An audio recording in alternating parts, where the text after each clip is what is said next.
ఇబ్బందులు ఉంటాయి. గ్రహచార గోచార దోషాలు ఏది తీసుకున్నా కానీ అది ధార్మికంగా చేసి ధార్మికంగా ఉండి దీక్ష తీసుకుంటే ఖచ్చితంగా నేను ఛాలెంజ్ చేసి చెప్తున్నాను. ఒక పంతులు గారుగా, రామూర్తి పంతులు గారుగా కాదు, ఒక రామ భక్తుడిగా, రామ సేవకుడిగా చెప్తాను. ఛాలెంజ్ చేసి చెప్తున్నాను. భక్తితో కనుక ఉంటే, చెప్పిన విధంగా కనుక చేస్తే 100% నా సంతానమా, నా వివాహమా, ఇంకేదైనా పెద్ద కార్యక్రమం చేపట్టినా కానీ, ధార్మికమైనటువంటి కార్యక్రమం చేపడితే 100% ఆయన స్వామివారు చేస్తాడు, చేస్తున్నాడు. అందరు భక్తులు కూడా ఇక్కడ ఉన్నారు. రాజా రామచంద్ర దీక్షలో ఎన్ని రోజులు ఉంటాయి సార్?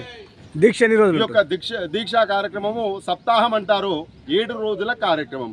అంటే నిన్న కలశ స్థాపనలు, స్వామివారికి ప్రాణప్రతిష్ఠ, మూల విరాట్టుకు ప్రాణప్రతిష్ఠ అనేటువంటి చరప్రతిష్ఠ అయింది. చరప్రతిష్ఠ మాత్రమే అయింది.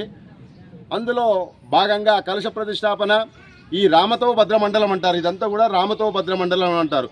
సర్వతో భద్రమండలం అనేటువంటిది అమ్మవారికి చేస్తారు. ఇది రామతో భద్రమండలం. ఇది చాలా పెద్ద ఆవాహన. రోజుకుంత కొన్ని గంటలు దీనికి పూజ చేసిన తర్వాతనే అక్కడ ఈ రాముడు వచ్చి కూర్చుంటాడు. రాముడు వచ్చి కూర్చున్న తర్వాతనే అక్కడ హోమం అనేటువంటిది ప్రారంభిస్తాం. ఈ దీక్ష ఎందుకు కొరకు అంటే, ఈ దీక్ష ఈ విషయాల గురించే, అంటే అందరూ బాగుండాలనే సదుద్దేశంతోనే ఇదంతా కూడా చేయడం అనేటువంటిది. ఇప్పుడు కాషాయ ధ్వజాలు, కాషాయ జెండా ఎందుకు అన్నారు? కాషాయ జెండా అంటే మనకు సంకేతం ఏంది? భారతీయత ఔన్నత్యానికి సంకేతం. ఇదంతా కూడా భారతీయ సనాతన ధర్మానికి కాషాయ రంగు అనేటువంటి సంకేతంతో చేస్తున్నది.